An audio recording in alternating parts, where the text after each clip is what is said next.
Hello साथियों, welcome to royal study. दोस्तों, आज की इस वीडियो में मध्य प्रदेश जेल प्रहरी फॉरेस्ट गार्ड 2023 के स्पेशल एग्जाम का नेक्स्ट एनालिसिस आपके लिए लेकर आ चुके हैं। और आज 5 जून 2023 को हम फर्स्ट शिफ्ट का एनालिसिस आपके लिए लेकर आए। इस वीडियो में सभी क्वेश्चन हमें मिल चुके हैं, यहाँ तक कि साइंस के भी पूरे 20 के 20 क्वेश्चन हमें मिल चुके हैं, जो कि यहाँ पर हम डिटेल के साथ में कवर करेंगे। और इससे पहले अब तक का जो एनालिसिस है, हम ऑलरेडी प्लेलिस्ट हमने उसकी बना दी है, सारा एनालिसिस कवर करवा चुके हैं। प्लेलिस्ट आप जरूर चेकआउट करिएगा और वहां से उन वीडियोस को जरूर देख लीजिएगा, ताकि आपको आइडिया लग जाए किस तरह का पेपर आपके एग्जाम में आ रहा है। क्लियर है? इस वीडियो की पीडीएफ फाइल के लिए आपको क्या करना है, एप्लीकेशन को डाउनलोड कर लेना है, टेलीग्राम को ज्वाइन कर लेना है। दोनों के लिंक आपको डिस्क्रिप्शन में मिल जाएगी। ये 3 स्टेप फॉलो करेंगे, आसानी से आपको पीडीएफ मिल जाएगी, कोई भी दिक्कत नहीं होगी। ये हमारी जेल प्रहरी फॉरेस्ट गार्ड 2023-24 के स्पेशल एग्जाम के लिए बिल्कुल नए पैटर्न की टेस्ट सीरीज है। 251 रुपए की टेस्ट सीरीज सिर्फ और सिर्फ आपको 99 रुपीज में दी जा रही है। लिमिटेड टाइम के लिए ऑफर है, जल्दी करें, ऑफर समाप्त होने वाला है। और ये हमारे कॉन्टैक्ट नंबर है, अगर आपको कोई डाउट है, कुछ क्वेरीज है, तो आप हमें नंबर पर भी कॉन्टैक्ट कर सकते हैं। जो एग्जाम में क्वेश्चन आ रहे हैं सेम उसी टॉपिक के हमने सारे टॉपिक वाइज और सब्जेक्ट वाइज जो टेस्ट है वो अपडेट कर दिए हैं। तो आप उनसे जाकर अच्छे से प्रैक्टिस कर लीजिएगा, क्योंकि एग्जाम पैटर्न के क्वेश्चंस वहीं पर आपको मिल जाएंगे और कहीं आपको देखने को उस टाइप के क्वेश्चंस नहीं मिलेंगे। क्लियर है? तो बेस्ट प्रिपरेशन वहां से आप कर सकते हैं। एग्जाम से पहले थोड़ी सी प्रैक्टिस जरूर से आप कर लें। आइए स्टार्ट करते हैं। और गाइस, 5 सब्जेक्ट के क्वेश्चंस हम कवर करेंगे इस वीडियो में। आज हमें जो क्वेश्चंस भेजे हैं, ये सविता यादव जी जो कि गुना से हैं, इन्होंने 72 स्कोर किया है। पीयूष जी जो कि भोपाल से हैं, इन्होंने 60 स्कोर किया है। निकेत उपाध्याय जी जो कि भोपाल से हैं, इन्होंने 66 स्कोर किया है। शिवांगी जी जो कि उज्जैन से हैं, इन्होंने 76 स्कोर किया है। सूर्य प्रताप सिंह जी भदौरिया, है ना, इन्होंने भिन्न से ये हैं और इन्होंने 65 स्कोर किया है। देवेंद्र यादव जी जो कि इंदौर से हैं, इन्होंने 70 स्कोर किया है। गाइज, इन सभी ने काफ़ी अच्छे हमें क्वेश्चंस सेंड किए हैं, काफ़ी मदद मिली है हमें इन्होंने जो क्वेश्चंस बताए उनसे। और यहाँ तक कि गाइज, इन सभी ने हमें पूरे के पूरे 20 के 20 क्वेश्चंस बता दिए हैं। क्लियर है? इसी वजह से हमें आज जीके के भी पूरे 20 के 20 एग्जैक्ट क्वेश्चंस पता चल चुके हैं। इसके अलावा 20 ही क्वेश्चंस हमें साइंस के भी एग्जैक्ट पता चल चुके हैं, जो कि यहाँ पर हम डिटेल में कवर करेंगे। क्लियर है? तो आप इन्हें एक बार कमेंट में थैंक्स जरूर से लिख लीजिएगा, क्योंकि इन्होंने काफी मेहनत करके हमें क्वेश्चंस बताए हैं। इन्होंने जैसे ही एग्जाम सेंटर से निकले तुरंत से हमें क्वेश्चंस भेजना स्टार्ट कर दिया, ताकि हम आपको सटीक एनालिसिस प्रोवाइड कर पाएं। क्लियर है? तो इनकी भी काफी ज्यादा मेहनत रहती है। इस तरह की जो वीडियोज आपको मिल पाती है, उसके लिए इनकी सबसे ज्यादा मेहनत रहती है। हम तो खैर मेहनत करते हैं, वो हम करते ही हैं डेली बेसिस पर, बट ये भी काफी ज्यादा मेहनत करते हैं। क्वेश्चंस बताना बहुत बड़ी बात होती है, याद रखकर और उनको लिखकर सेंड करना।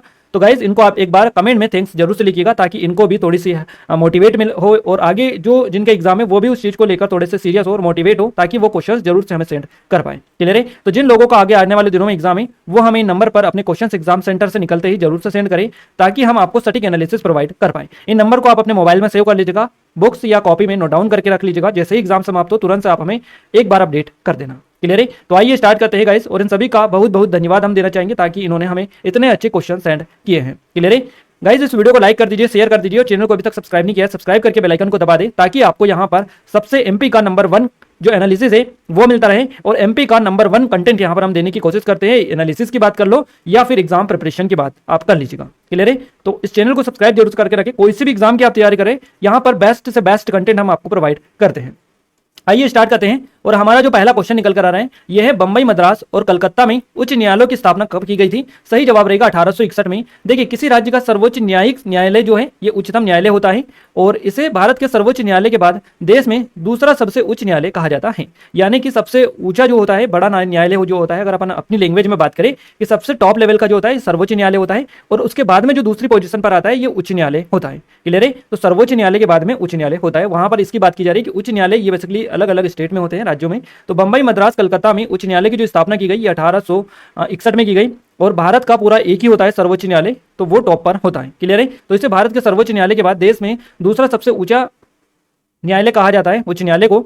और वर्तमान में भारत में देश के विभिन्न राज्यों में 25 उच्च न्यायालय हैं। आपको याद रखना है, भारत देश में 25 उच्च न्यायालय हैं स्थापित है। बॉम्बे, मद्रास और कलकत्ता उच्च न्यायालय की स्थापना वर्ष 1861 में भारतीय उच्च न्यायालय अधिनियम 1861 के तहत की गई थी, या इसके द्वारा की गई थी। तो ये अधिनियम भी आप याद रखिएगा, क्योंकि अधिनियम से क्वेश्चंस बन रहे हैं। आज भी क्वेश्चन बनाए, जो कि हम आगे कवर आपको करवाएंगे।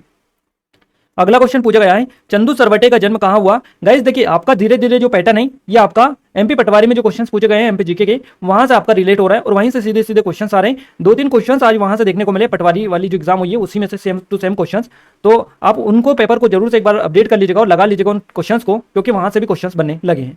चंदू सरवटे का जन्म हुआ सागर में, सागर मध्य प्रदेश में। चंदू सरवटे जो है, इनका जन्म सागर मध्य प्रदेश में हुआ। इनका पूरा नाम है चंद्रशेखर त्र्यंबक सरवटे। एक भारतीय क्रिकेटर और फिंगरप्रिंट विशेषज्ञ थे, और वहां एक हरफन मौला खिलाड़ी थे, जिन्होंने और 51 के बीच भारत के लिए 9 टेस्ट मैच खेले, लेकिन उन्हें अधिक सफलता नहीं मिल सकी और उनकी टेस्ट औसत बल्लेबाजी केवल 13 थी।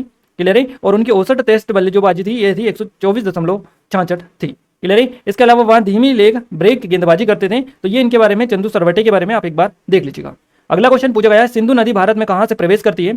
सिंधु नदी भारत में प्रवेश करती है लेह से। लेह आपका करेक्ट आंसर रहेगा। सिंधु नदी तिब्बत के मानसरोवर झील के पास से निकलती है। कहां से निकलती है? तिब्बत के मानसरोवर झील से। पॉइंट नोट डाउन करिएगा। पश्चिम की ओर बहती हुई यह लेह में भारत में प्रवेश करती है और लेह से कुछ दूरी पर भारतीय प्रशासित केंद्र शासित प्रदेश लद्दाख में इसकी बाईं ओर इसकी पहली प्रमुख सहायक नदी जास्कर नदी इसमें मिलती है। क्लियर है। और अंत में सिंधु नदी अरब सागर में जाकर गिरती है ना। कहां पर जाकर गिरती है? अरब सागर में। और सिंधु नदी की कुल लंबाई कितनी है? 2900 किलोमीटर। तो एक एक पॉइंट आपके लिए इंपॉर्टेंट है और इसी तरह से क्वेश्चन से रिलेटेड ही बन रहे हैं। हम जो डेली एनालिसिस कवर करवा रहे हैं वहां से आप सभी को पता है, हम बार बार कहना नहीं चाहते ये चीजें। बाकी हर शिफ्ट में जो एनालिसिस आपको करवा रहे हैं वहां से 4 से 5 क्वेश्चन इस एडिशनल इन्फॉर्मेशन या डिटेल से आ रहे हैं। अगला क्वेश्चन पूछा गया, मृणालिनी साराभाई किस प्रकार के नृत्य के लिए प्रसिद्ध थी? पटवारी में क्वेश्चन पूछा गया है अभी हाल ही में। तो मृणालिनी साराभाई जो है ये भरतनाट्यम की बेसिकली एक नृत्यांगना है, याद रखिएगा इनके बारे में। तो मृणालिनी साराभाई भरतनाट्यम के लिए प्रसिद्ध है। मृणालिनी साराभाई एक भारतीय शास्त्रीय नृत्यांगना और कोरियोग्राफर थी। उन्होंने प्रसिद्ध वैज्ञानिक विक्रम साराभाई से शादी की थी।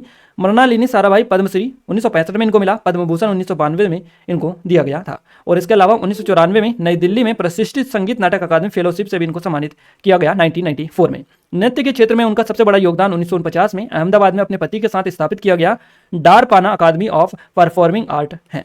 क्लियर है। अगले क्वेश्चन की ओर आगे बढ़ते हैं। अगला क्वेश्चन है हमारा, जनवरी 2023 में नासा के नए मुख्य प्रौद्योगिकीविद के रूप में किसे नियुक्त किया गया है? सही जवाब रहेगा AC चरानिया, इनका नाम है AC चरानिया। इनको जनवरी 2023 में नासा के नए मुख्य प्रौद्योगिकीविद के रूप में नियुक्त किया गया है। एक भारतीय अमेरिकी एरोस्पेस उद्योग विशेषज्ञ है AC चरानिया। इनको नासा के नए मुख्य प्रौद्योगिकीविद के रूप में नियुक्त किया गया है। वहां वाशिंगटन में एजेंसी के मुख्यालय में प्रौद्योगिकी नीति और कार्यक्रमों में प्रशासक बिल नेल्सन के प्रधान सलाहकार के रूप में काम करेंगे। नासा में शामिल होने से पहले उन्होंने रिलायबल रोबोटिक्स में प्रोडक्ट स्ट्रेटेजी के जो उपाध्यक्ष है इनके तौर पर इन्होंने काम किया है। अगले क्वेश्चन की बात करते हैं। हमारा अगला क्वेश्चन है, हेमिस महोत्सव या हेमिस उत्सव किस भारतीय राज्य में मनाया जाता है?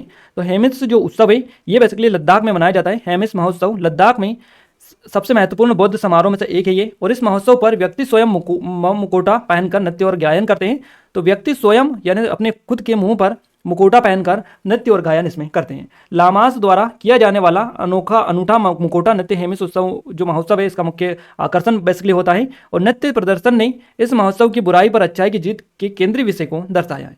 अगला क्वेश्चन पूछा गया, वर्ष 2030 तक सतत विकास लक्ष्य किसकी प्राप्ति का उद्देश्य है? तो ये सभी के लिए बेहतर और अधिक टिकाऊ भविष्य का खाका। इस तरह से आपको ऑप्शंस मिले होंगे। क्लियर है। बाकी ये डिटेल है, इसमें से ही आपको ये 3 ऑप्शन है, इस तरह के ऑप्शंस आई थिंक आपको मिले होंगे जो कि हमने यहाँ पर तो बता दिया।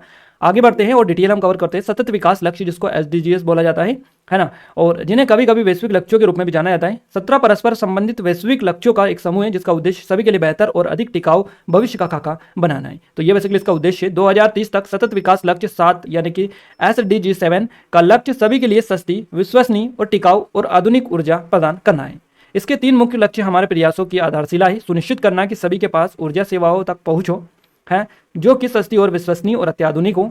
इसके अलावा वैश्विक ऊर्जा मिश्रण में नवीनीकरणीय ऊर्जा की हिस्सेदारी को महत्वपूर्ण मात्रा में बढ़ाना, ऊर्जा दक्षता में सुधार की विश्वव्यापी दर को दोगुना करना, ये इसके उद्देश्य है। अगला क्वेश्चन पूछा गया है, निम्नलिखित में से कौन भारत के राष्ट्रपति की ओर से भारत के संविधान के अनुच्छेद 267 के तहत भारत की आकस्मिकता निधि रखता है? तो ये वित्त सचिव रखते हैं। वित्त सचिव आपका करेक्ट आंसर है। भारत के वित्त सचिव ने भारत के राष्ट्रपति की ओर से भारत की आकस्मिकता निधि धारण की है। और भारत के संविधान के अनुच्छेद 267 में भारत की आकस्मिकता निधि के बारे में उल्लेख मिलता है। तो ये क्वेश्चन आपसे पूछा जा सकता है, डेली आपके आर्टिकल से क्वेश्चन बन रहे हैं।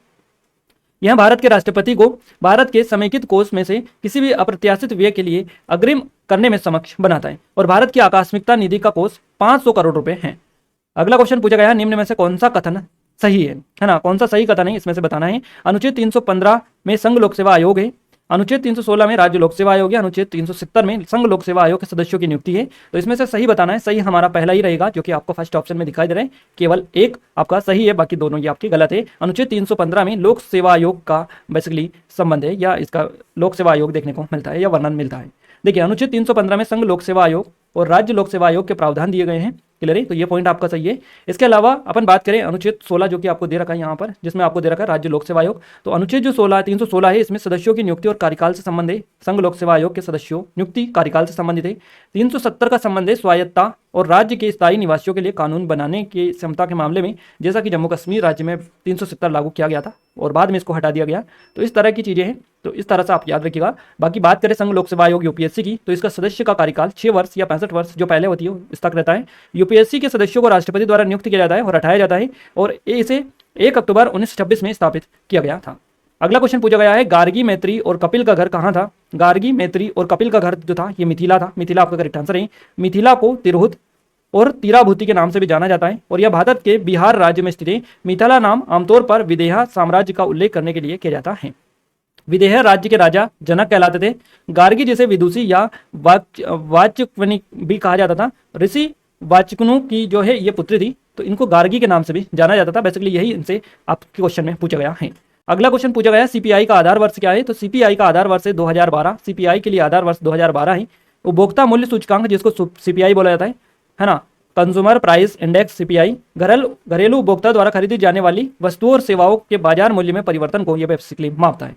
अगला क्वेश्चन पूछा गया, मध्य प्रदेश के निम्नलिखित में से कौन से शहर दिसंबर 2020 में अपने शहरी परिदृश्य वाले शहरों के कार्यक्रम के तहत यूनेस्को की विश्व धरोहर शहरों की सूची में शामिल किए गए थे? तो ये ग्वालियर और ओरछा को शामिल किया गया दिसंबर 2020 में। ग्वालियर और ओरछा को इसके शहरी परिदृश्य वाले शहरों के कार्यक्रम के तहत यूनेस्को की विश्व धरोहर की सूची में शामिल किया गया था। मध्य प्रदेश की राज्य सरकार ने ऐतिहासिक शहरी परिदृश्य कार्यक्रम और सर्वेक्षण के लिए ओरछा और ग्वालियर को पायलट शहरों के रूप में चुना और मध्य प्रदेश पर्यटन विभाग के सहयोग से यूनेस्को नई दिल्ली द्वारा आयोजित किया गया। यूनेस्को ने अब मध्य प्रदेश का ऐतिहासिक किला शहरों ग्वालियर और ओरछा को अपनी सूची में भी शामिल कर लिया है। इस समावेश से दोनों शहरों के लिए सतत विकास के साथ साथ पर्यटन क्षमता को बढ़ावा मिलने की उम्मीद है। अगला क्वेश्चन है, जनसंख्या वृद्धि किस शताब्दी में बढ़कर 4 गुना हो गई थी? तो ये 20वीं शताब्दी में बढ़कर हुई थी 4 गुना, याद रखिएगा। नेक्स्ट क्वेश्चन है, उस्ताद अल्लाह रखा निम्नलिखित में से किस वाद्य यंत्र को बजाने के लिए प्रसिद्ध है? तबला आपका करेक्ट आंसर रहेगा। उस्ताद अल्लाह रखा, ये क्वेश्चन आपका रिपीट हुआ है, पहले भी पूछा जा चुका है अभी। तो उस्ताद अल्लाह रखा कुरैशी जम्मू कश्मीर के रहने वाले एक भारतीय तबला वादक थे। सितार वादक पंडित रविशंकर के नित्य उपासक उपवादक थे और 1977 में पद्मश्री पुरस्कार से इनको सम्मानित किया गया था। अगला क्वेश्चन है, 2022 में 5वां प्राकृतिक चिकित्सा दिवस कब मनाया गया? तो ये 18 नवंबर को मनाया गया, याद रखिएगा। 2022 को प्राकृतिक चिकित्सा के फायदे के बारे में लोगों को जागरूकता फैलाने और लोकप्रिय बनाने के लिए हर साल 18 नवंबर को प्राकृतिक चिकित्सा दिवस मनाया जाता है। प्राकृतिक चिकित्सा एक ऐसी प्रणाली है जो शरीर को ठीक करने में मदद करने के लिए प्राकृतिक उपचार का उपयोग करती है और यह जड़ी बूटियों, मालिश, एक्यूपंक्चर, व्यायाम और पोषण संबंधित परामर्श सहित कई उपचारों को अपनाता है। तो नेचुरोपैथी को शब्द का यूज जर्मनी के जॉन सील ने 1895 में किया था, लेकिन इसे बेनेडिक्ट लस्ट ने लोकप्रिय बनाया था। बेनेडिक्ट लस्ट को आधुनिक प्राकृतिक चिकित्सा का जनक कहा जाता है। पॉइंट इंपॉर्टेंट है, आप नोट डाउन करिएगा। अगला क्वेश्चन है, शेषाई के सूर्य मंदिर का निर्माण रिक्तिस्तान शासकों द्वारा किया गया था। शेषाई के सूर्य मंदिर का निर्माण प्रतिहार शासकों ने करवाया था। भारतीय राज्य मध्य प्रदेश के शिवपुरी जिले में स्थित शेषाई गांव में शेषाई के सूर्य मंदिर, यहाँ पर एक सूर्य मंदिर है और जो भगवान सूर्य को समर्पित एक हिंदू मंदिर है। इस मंदिर का निर्माण प्रतिहार शासकों ने 10वीं शताब्दी ईस्वी में करवाया था। मंदिर को भारतीय पुरातत्व सर्वेक्षण ASI द्वारा राष्ट्रीय महत्व के स्मारक के रूप में वर्गीकृत किया गया है। मंदिर में गर्भगृह, अंतराला और मुख मंडप भी शामिल हैं, यानी कि ये भी यहाँ पर आपको देखने को मिलते हैं। अगर कल से पूछा जाए आपका कि कहाँ पर है ये मंदिर, क्लियर है, किस शताब्दी में बनाया गया था, तो इस तरह से जो भी चीजें हैं इस क्वेश्चन में आपको सारी कवर करवा दी है। आप एक बार जरूर से एग्जाम देने से पहले इनको अच्छे से रिवीजन करके जाइएगा। हम PDF एप्लीकेशन पर डाल देंगे जहां से अच्छा खासा रिवीजन आपका हो जाएगा। आइए आगे बढ़ते हैं। अगला क्वेश्चन है, भारतीय स्वतंत्रता अधिनियम 1947 कब लागू हुआ? देखिए ये अधिनियम से क्वेश्चन बन चुका है। भारतीय स्वतंत्रता अधिनियम 1947 लागू हुआ 18 जुलाई 1947 को। जुलाई 1947 में ब्रिटिश संसद ने भारतीय स्वतंत्रता अधिनियम लाया। क्लेमेंट एटली की अध्यक्षता वाली इंग्लैंड की श्रम सरकार ने उस कानून का मसौदा तैयार किया जो समझौते पर आधारित था, जिसे माउंटबेटन योजना के रूप में जाना जाता है। जो अंतिम गवर्नर जनरल लॉर्ड माउंटबेटन और भारतीय राष्ट्रीय कांग्रेस, मुस्लिम लीग और सिख समुदाय के नेताओं के बीच में अस्तित्व में आया था। अगला क्वेश्चन पूछा गया है, WPL 2023 से 27 तक के राइट्स किसने लिए हैं? यानी कि WPL के 2023 से 27 तक के जो जितने राइट है ये किसने लिए? राइट यहाँ पर आपका दे रखा है, यहाँ पर ऐसा नहीं दे रखा है कि टीवी और डिजिटल राइट्स, तो राइट्स दे रखा है। हमने दोनों क्वेश्चंस कवर करवा दिए। देखिए यहाँ पर वाइकॉम 18 ये भी ऑप्शन में था, टाटा भी ऑप्शन में था। तो इस तरह से आपको उपरोक्त सभी दे रखा होगा, तो वो भी आपका करेक्ट आंसर रहेगा। हम आपको क्वेश्चंस ये डिटेल में समझाते हैं तब आपको समझ में आएगा। रिलायंस ग्रुप से जुड़ी ब्रॉडकास्टिंग कंपनी है वाइकॉम 18। इसने WPL यानी कि वुमेन प्रीमियर लीग के पहले 5 साल 2023 से 27 के मीडिया राइट्स खरीदे। यानी कि मीडिया राइट्स किसने खरीदे? वाइकॉम 18 ने खरीदे हैं। इसमें टीवी, और डिजिटल दोनों राइट शामिल है। कंपनी इसके लिए बीसीसीआई को 951 करोड़ रुपए देगी। हाल ही में WPL के लिए टीमों की नीलामी हुई है। ठीक, इसके अलावा नेक्स्ट पॉइंट है आपका कि भारतीय क्रिकेट कंट्रोल बोर्ड के अनुसार टाटा समूह ने 5 सत्रों बीसीसीआई के लिए महिला प्रीमियर लीग यानी WPL के शीर्ष प्रायोजक अधिकार सुरक्षित कर लिए यानी खरीद लिए हैं। क्लियर है? तो ये टाटा समूह ने खरीदे हैं। 15 फरवरी 2023 से 31 जुलाई 2027 तक यह WPL सीजन 2027 के समापन के 30 दिन बाद तक सॉल्ट टू सॉफ्टवेयर समूह के पास टाइटल प्रायोजन अधिकार होंगे। क्लियर है? तो याद रखिएगा ये क्वेश्चन है और यहाँ से आपका दोनों भी ऑप्शंस आपके राइट हो सकते हैं, बट वो क्वेश्चन थोड़ा सा देखना पड़ेगा कि उसमें मीडिया राइट्स की यहाँ पर बात की जा रही थी कि और किसी चीज़ की यहाँ पर बात की जा रही थी। अगले क्वेश्चन की ओर आगे बढ़ते हैं। अगला क्वेश्चन हमारा निकल कर आ रहा है गाइस, अंतर्राष्ट्रीय प्रवासी दिवस कब आयोजित किया जाता है? तो अंतर्राष्ट्रीय प्रवासी दिवस जो मनाया जाता है हर साल 18 दिसंबर को मनाया जाता है। विश्व भर में अंतर्राष्ट्रीय प्रवासी दिवस 18 दिसंबर को आयोजित किया जाता है और यह जो दिवस है यह दिवस प्रवासी श्रमिकों और उनके परिवार के सदस्यों के अधिकारों की रक्षा के लिए बेसिकली मनाया जाता है। दिसंबर 2000 में संयुक्त राष्ट्र महासभा ने विश्व में प्रवासी की संख्या और की बड़ी और बढ़ती संख्या को देखते हुए 18 दिसंबर को अंतर्राष्ट्रीय प्रवासी दिवस की घोषणा इन्होंने की थी। तो गाइज यहाँ पर पूरे 20 के 20 क्वेश्चन हम आपको बता चुके हैं जीके में एज इट इज पैटर्न के साथ में पूरे के पूरे विद ऑप्शंस के साथ में हमने क्वेश्चंस आपको बताए सटीक क्वेश्चन से। और आज हमें जो क्वेश्चंस भेजे काफी अच्छी तरीके से इन्होंने भेजे ताकि हमें सारे क्वेश्चंस पता चल पाए हैं। क्लियर है? आइए अब हम साइंस की ओर आगे बढ़ते हैं। साइंस की ओर आगे बढ़ने से पहले बता दें हमारी जेल प्रायरी फॉरेस्ट गार्ड की स्पेशल टेस्ट सीरीज है जिसमें जितने भी आपके एग्जाम में टॉपिक अभी रिसेंटली आ रहे हैं अभी नए टॉपिक वो सारे टॉपिक हमने डाल रखे हैं टॉपिक वाइज में। तो आप जरूर से उनकी प्रैक्टिस कर लीजिएगा एग्जाम से पहले क्योंकि नए क्वेश्चन है और नए क्वेश्चन तो आपको कहीं भी नहीं मिल रहे। आप एप्लीकेशन एक बार जाकर चेकआउट करिएगा, सारे नए टॉपिक आपको मिल जाएंगे। हमारी जेल प्रायरी की टेस्ट सीरीज 251 रुपये की सिर्फ और सिर्फ आपको 99 रुपये में दी जा रही है। तो लिमिटेड टाइम के लिए ऑफर है, जल्दी करें, ऑफर समाप्त होने वाला है क्योंकि लिमिटेड टाइम के लिए स्पेशली ये निकाला गया है। कोई डाउट है कुछ क्वेरीज तो आप हमें नंबर पर कांटेक्ट कर सकते हैं। ये हमारी सब इंस्पेक्टर की स्पेशल टेस्ट सीरीज है, MP कांस्टेबल की स्पेशल टेस्ट सीरीज है। ये ई बुक है हमारी 2023 की मध्य प्रदेश के करंट अफेयर की, ये 2022 की बुक है और ये MPG की टेस्ट सीरीज और वीडियो कोर्स है। सभी की लिंक डिस्क्रिप्शन में डालिए। आप एप्लीकेशन को इंस्टॉल करके डाउनलोड कर लीजिएगा, डाउनलोड करके इंस्टॉल और उसके बाद में इनके बारे में कंप्लीट डिटेल ले सकते हैं। आइए साइंस की ओर आगे बढ़ते हैं। साइंस के भी पूरे के पूरे क्वेश्चन हमें मिल चुके हैं। देखिए पहला क्वेश्चन है निम्न में से कौन किसका परमाणु क्रमांक पोटेशियम के बाद आएगा? देखिए परमाणु क्रमांक पोटेशियम के बाद में आएगा। तो मैं आपको बता दूं ऑप्शंस आपको मिले थे पोटेशियम, क्लोरीन, आर्गन और कैल्शियम, ये ऑप्शन आपको मिले थे। इसमें से देखिए पोटेशियम जो है इसका 19 होता है, क्लोरीन का 17, आर्गन का 18, कैल्शियम का 20। तो यहां से पूछा है पोटेशियम के बाद में आएगा, पोटेशियम के बाद में कैल्शियम आता है तो कैल्शियम आपका करेक्ट आंसर रहेगा, इसका 20 होता है। अगला क्वेश्चन है TI किसका प्रतीक है? तो टाइटेनियम का होता है। नेक्स्ट क्वेश्चन है मानव में रक्तचाप की सामान्य सीमा क्या होती है? 120 120/80 में होता है ना। इसके अलावा यहाँ पर अगला क्वेश्चन है केंद्रीय तंत्रिका तंत्र किससे मिलकर बना होता है? तो ये मस्तिष्क और मेरुरज्जु से मिलकर बना होता है। निम्न में से कौन सी एक अदिश राशि है? दूरी आपका सही जवाब रहेगा। क्लियर है? इसके अलावा नेक्स्ट क्वेश्चन की बात करते हैं। अगला क्वेश्चन है ICBN का पूरा नाम क्या है? International code of botanical nomenclature आपका करेक्ट आंसर यहाँ से रहेगा। अगला क्वेश्चन है ऑक्सीकरण क्रिया में क्या होता है? तो ऑक्सीकरण क्रिया में पदार्थ ऑक्सीजन से मिल जाता है और उसकी हाइड्रोजन निकल जाती है। अगला क्वेश्चन है प्रोटीन का पाचन कहां से शुरू होता है? सही जवाब रहेगा आमाशय। नेक्स्ट क्वेश्चन निकल कर आ रहा है खाद्य श्रृंखला के में आगे के क्रम में कितने प्रतिशत? इस तरह से एग्जैक्ट क्वेश्चन ये थोड़ा सा हमें समझ में नहीं आ रहा है, ऑप्शंस मिलते तो और अच्छा समझ में आ जाता। अगला क्वेश्चन है निम्नलिखित में से कौन खाद्य श्रृंखला में एक प्राथमिक उत्पादक है? हरे पौधे आपका करेक्ट आंसर है। नेक्स्ट क्वेश्चन है भूतापीय ऊर्जा किस प्रकार का ऊर्जा संसाधन है? तो यह अपारंपरिक और नवीनीकृत ऊर्जा स्रोत है। नेक्स्ट क्वेश्चन है पृथ्वी का अधिकांश पानी किस तरह का है? तो पृथ्वी का जो अधिकांश पानी है ये पीने योग्य नहीं है। नेक्स्ट क्वेश्चन है अधिकांश उद्योग जल प्रदूषण करते हैं, क्यों करते हैं? विभिन्न उद्योग धंधों में मुख्य पदार्थ के निर्माण के साथ साथ कुछ अनुपयोगी पदार्थ अवशिष्ट पदार्थ भी बनते हैं और यहाँ पृष्ठ पदार्थ प्राय हानिकारक होते हैं। जब कारखानों में इन अवशिष्ट पदार्थों के निकासी की व्यवस्था उचित नहीं होती तब भी उसे जो है नदी तालाबों में छोड़ देते हैं जिससे जल प्रदूषित हो जाता है। अगला क्वेश्चन पूछा गया है पृथ्वी के तापमान में वृद्धि होने का जो कारण है ये क्या है? तो पृथ्वी पर बढ़ते तापमान का कारण वातावरण में बढ़ती ग्रीन हाउस गैसें, ग्रीन हाउस गैसों के कारण में कार्बन डाइऑक्साइड और मीथेन जैसी गैसें शामिल होना है। अगला क्वेश्चन निम्नलिखित में से किसका उपयोग आवर्धक लेंस में किया जाता है? उत्तर लेंस आपका सही जवाब रहेगा। चुंबकीय क्षेत्र की तीव्रता क्या होती है? तो चुंबक के चारों ओर का वहां क्षेत्र जहां तक उसका प्रभाव रहता है उसको चुंबक का बेसिकली चुंबकीय क्षेत्र का की तीव्रता बोला जाता है। नेक्स्ट क्वेश्चन है सोना किन किन धातुओं से मिलकर बना होता है? तो सोना जो मिलकर बना होता है ऑप्शंस में आपको इनमें से एक या दो ऑप्शंस आपको मिले होंगे, ज्यादा से ज्यादा 3 ऑप्शंस आपको मिल सकते हैं। क्लियर है? तो आप इनमें से देखिएगा कि कौन कौन से ऑप्शंस मिले थे। जस्ता, तांबा, निकल, लोहा, कैडमियम, एल्यूमिनियम, चांदी, प्लेटिनम और पैलेडियम, इन सभी से मिलकर बेसिकली सोना बनता है। तो इनमें से आपको कौन से ऑप्शंस एग्जाम में मिले थे वो आप थोड़ा सा देख लीजिएगा। अगला क्वेश्चन है किसका तात्पर्य ऑक्सीकरण से है? तो ऑक्सीजन या वैद्युत ऋणात्मकता तत्व किसी तत्व से जुड़ता है? नेक्स्ट क्वेश्चन है, पौधे द्वारा ग्रहण की जाने वाली सूर्य की ऊर्जा की मात्रा होती है तो 1 से 3% के बीच में ये होती है। अगर आपको एक भी दे रखा है परसेंट तो ऑप्शन सही है आपका, 5% दे रखा है गलत है, इससे ज्यादा का दे रखा है गलत है, आपके 1 से 3 के बीच में ये होती है। नेक्स्ट क्वेश्चन है आपका, अगर हम बात करेंगे हिंदी की, हिंदी में तत्सम तद्भव से क्वेश्चन आपके बने हैं, शुद्ध अशुद्ध से क्वेश्चन आपके बने हैं, कारक से क्वेश्चन बना है आपका, विलोम शब्द से क्वेश्चन बना है, पर्यायवाची से क्वेश्चन बना है, समाज से क्वेश्चन बना है, अलंकार से क्वेश्चन बना है, अवयव प्रत्यय से भी क्वेश्चन बना है। बात करें इंग्लिश में, मिस स्पेल से क्वेश्चन बना है आपका, पीक्यूआरएस से क्वेश्चन बना है, एक्टिव पैसिव वॉइस से क्वेश्चन आपके बना है। इसके अलावा डायरेक्ट इनडायरेक्ट स्पीच से क्वेश्चन बना है, ईरर वाला क्वेश्चन बना है आपसे, सिनोनियम से क्वेश्चन बना है, एंटोनियम से भी क्वेश्चंस बना है। मैथ्स में चाल दूरी से क्वेश्चंस बना है आपका, एसआईसीआई से क्वेश्चंस बने, क्षेत्र मिति से क्वेश्चंस बने, सरलीकरण से क्वेश्चन पूछा गया है, समांतर चतुर्भुज से क्वेश्चंस बना है आपका, संख्या पद्धति से क्वेश्चन बना है। क्लियर है? तो इन टॉपिक को अच्छे से याद रखिएगा। एलसीएम एचसीएफ से क्वेश्चंस बनाए, लाभानी से क्वेश्चन बनाए, परसेंटेज से क्वेश्चंस बनाए, आयु से क्वेश्चन बनाए, रेलगाड़ी से क्वेश्चन बनाए, माध्यिका से क्वेश्चंस बनाए, बॉडमास से क्वेश्चन पूछा गया है, समय कार्य से भी क्वेश्चन बनाए। तो इन सभी टॉपिक को अच्छे से पढ़कर जाइए और उन सभी टॉपिक को हम हमारी जो टेस्ट सीरीज है जो कि 99 में मिल रही है 251 की, उसमें हम हिंदी इंग्लिश है ना, यहाँ तक कि मैथ्स के भी पूरे टॉपिक आपको जो नए पैरा जो क्वेश्चन आ रहे हैं, एसआईसीआई नए नए टॉपिक, बोर्ड मास हो गया, नए पैटर्न के जितने भी क्वेश्चन है, और इंग्लिश में भी पैरा जंबल वाले जो क्वेश्चन आ रहे हैं है ना, पीक्यूआरएस वाले क्वेश्चन, उस सभी टॉपिक वाइज पूरा डाल दिया है हमने। तो आप एक बार जरूर से विजिट करिएगा, टॉपिक वाइज सारे वहां पर डले हैं, आपको आसानी से मिल जाएंगे और नए क्वेश्चन से, फ्रेश क्वेश्चन से उनकी प्रैक्टिस आप जरूर से कर लीजिएगा। क्लियर है?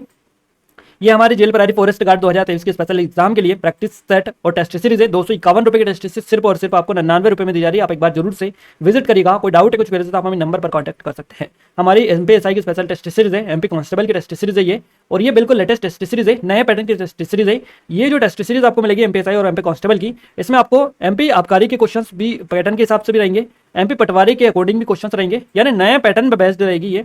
इसके अलावा जो जेल परारी में आप क्वेश्चंस बन रहे सेम इनको भी हम इंक्लूड इसमें करेंगे, ताकि आपको पूरे नए क्वेश्चन से रूबरू हम करवा दें और नए क्वेश्चंस के पैटर्न के हिसाब से पूरे क्वेश्चंस इसमें आपको देखने को मिलेंगे। तो आप एक बार जरूर से विजिट इस पर करिएगा। एप्लीकेशन को डाउनलोड कर लीजिएगा। और इस वीडियो की पीडीएफ आपको कहां पर मिलेगी, मैं सबसे पहले आपको इसकी अपडेट दे दूं कि टेलीग्राम को आपको एप्लीकेशन को डाउनलोड करना है, टेलीग्राम को ज्वाइन कर लेना है, और एप्लीकेशन को डाउनलोड करने के बाद में ये 3 स्टेप है बेसिकली, इनको अगर आप अच्छे से फॉलो कर लेते हैं तो आपको कोई दिक्कत नहीं होगी, आसानी से पीडीएफ मिल जाएगी। क्लियर है? तो आप एप्लीकेशन को जरूर से डाउनलोड कर लीजिएगा।